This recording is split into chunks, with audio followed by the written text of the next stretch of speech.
কথায় বলে জলই জীবন, কিন্তু সেই জলের জন্যই জীবন বদলে গেল মৃত্যুতে।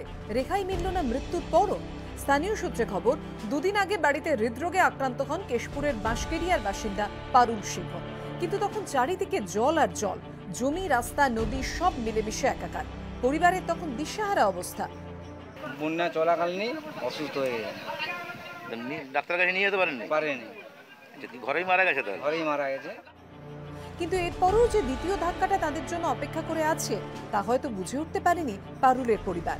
শেষকৃত্যের প্রস্তুতির মধ্যেই খবর আসে স্থানীয় শ্মশানটিও জলের তলায়। এ কথা শুনে তাদের মাথায় আকাশ ভেঙে পড়ে।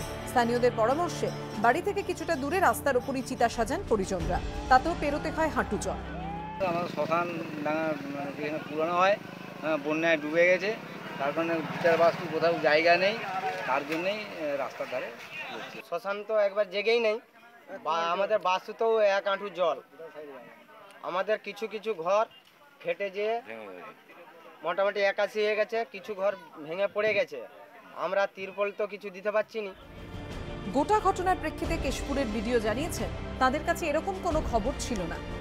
অলোক সাঁতরা রিপোর্ট, এবিপি আনন্দ, পশ্চিম মেদিনীপুর।